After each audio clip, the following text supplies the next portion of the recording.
అరటికాయ కూరని చాలామంది తినడానికి ఇష్టపడరు కదా. అలాంటి అరటికాయని టమాటాతో కలిపి ఒకసారి వండి చూడండి.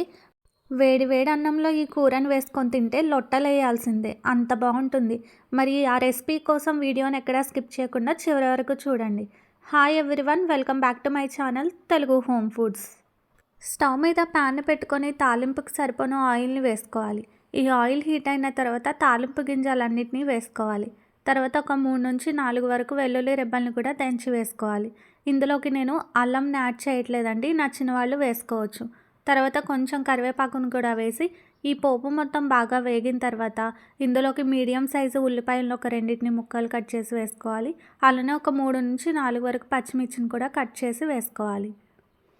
ఇప్పుడు ఈ ఉల్లిపాయ అనేది లైట్ గోల్డెన్ బ్రౌన్ కలర్ వస్తే సరిపోతుంది. మరి బాగా వేగాల్సిన అవసరం ఏం లేదండి. మనకి అరటికాయతో కలిపి ఈ ఉల్లిపాయ అనేది మగ్గిపోతుంది కాబట్టి నీట్గా వాష్ చేసి పొట్టు తీసేసి ముక్కలు కట్ చేసుకున్న అరటికాయ ముక్కలు కూడా వేసుకోవాలి. ఇప్పుడు ఇదంతా ఒకసారి బాగా కలుపుకున్న తర్వాత ఈ ప్యాన్ మీద మూతను పెట్టేసి ఈ అరటికాయని కొద్దిగా మగ్గనివ్వాలి. అమ్మ చేసే కూరల్లో అరటికాయకి ఒక ప్రత్యేకమైన రుచి ఉంటుంది. ఈరోజు నేను కూడా అదే స్టైల్లో మీకు ఈ రెసిపీని చూపిస్తున్నాను. ఇది చాలా సింపుల్గా తక్కువ ఇంగ్రీడియంట్స్తో టేస్ట్ అనేది చాలా బాగుంటుంది. ఇలా అరటికాయ ముక్కలు లైట్గా మగ్గిన తర్వాత ఒకసారి కలుపుకొని ఇందులోకి కొంచెం ఉప్పు, పసుపు వేసి కలుపుకోవాలి. ఇదంతా ఇలా బాగా కలుపుకున్న తర్వాత ఇందులోకి మనం కట్ చేసి పెట్టుకున్న టమాటా ముక్కల్ని కూడా యాడ్ చేసుకోవాలి.